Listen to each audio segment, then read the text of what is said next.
ఇక ఈ రొట్టె ద్రాక్షారసం ఎప్పుడు తీసుకోవాలి అంటే ఏ రోజు తీసుకోవాలి? ఈ రొట్టె ద్రాక్షారసం ఏ రోజు తీసుకోవాలనే ప్రశ్న ఈరోజు చాలా మందికి ఉంది. కారణము, ఒకరు ప్రతిరోజు తీసుకోవాలని అంటారు, మరొకరు వారానికి ఒకసారి తీసుకోవాలంటారు, మరికొంతమంది నెలకొకసారి తీసుకోవాలంటారు, మరికొంతమంది అయితే పస్కా సంవత్సరానికి ఒక్కసారి మాత్రమే వస్తుంది కనుక సంవత్సరానికి ఒకసారి తీసుకోవాలనే విభిన్న వాదనలు కూడా ఉన్నాయి. అసలు ఇందులో ఏది కరెక్ట్? బైబిల్ నుండి ఇప్పుడు మనము చూద్దాం. కొరింథీయులకు రాసిన మొదటి పత్రిక 11వ అధ్యాయము 24 నుంచి 25 వచనాలు చూద్దాం. దానిని విరిచి, ఇది మీ కొరకైన నా శరీరము, నన్ను జ్ఞాపకము చేసుకున్నట్టుకై దీనిని చేయుడని చెప్పెను. ఆ ప్రకారమే భోజనమైన పిమ్మట ఆయన పాత్రను ఎత్తుకొని, ఈ పాత్ర నా రక్తము వలనైన క్రొత్త నిబంధన, మీరు దీనిలోనిది త్రాగునప్పుడల్లా నన్ను జ్ఞాపకము చేసుకున్నట్టుగా దీనిని చేయుడని చెప్పెను. ఇక్కడ యేసుక్రీస్తు వారు తనను జ్ఞాపకం చేసుకున్నట్టుకు దీనిని చేయుడి అని చెబుతున్నారు. రొట్టెలోను ద్రాక్షారసంలోను క్రీస్తు యేసు వారు ఉన్నారన్న సంగతి మనం తెలుసుకోవాలి. ఎలా అంటే, రొట్టెని చేసేటప్పుడు ఆ పిండిని మనము కలిపేటప్పుడు కానీ అది మంచి టేస్ట్ రావాలన్నా, మంచి షేప్ రావాలన్నా దానిని బాగా నలగగొట్టి పిసికి దానితో మనం రొట్టెని చేస్తాం. అలాగే యేసుక్రీస్తు వారి దేహము కూడా మన కొరకు నలగగొట్టబడింది. రొట్టె ఆయన దేహమునకు సూచనగా ఉంది. ఇక ద్రాక్షారసం కూడా యేసుక్రీస్తు వారు చిందించిన రక్తమునకు సూచనగా ఉంది. అందుకే నన్ను జ్ఞాపకము చేసుకున్నట్టుకే దీనిని తీసుకొనుడి అని అంటున్నాడు. క్రీస్తును ఎప్పుడెప్పుడు జ్ఞాపకం చేసుకోవాలి?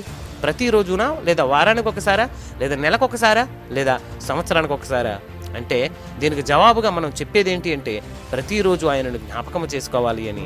అవును, అనుదినము ఆయనను మనం జ్ఞాపకము చేసుకోవాలి. మొదటి శతాబ్దంలో ఉన్నవారిని చూస్తే అపోస్తల కార్యములు 2వ అధ్యాయము 46వ వచనం చూద్దాం.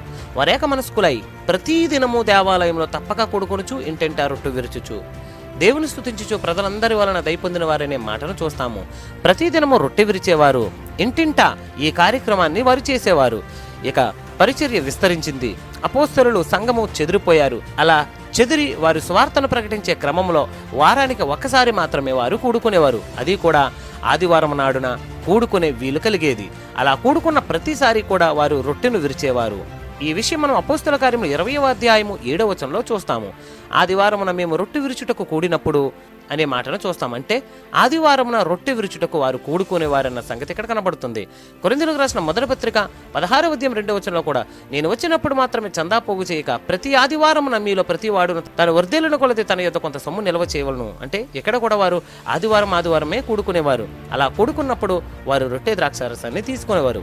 ఇక్కడ రాయబడినటువంటి మాటలను చూస్తే ప్రతి ఆదివారం వారు కూడుకునేవారన్న సంగతి కూడా ఇక్కడ మనకు అర్థమైంది. అది కూడా రొట్టె ద్రాక్షారసం విరుచుటకు, క్రీస్తు వారిని జ్ఞాపకం చేసుకున్నట్టుకు.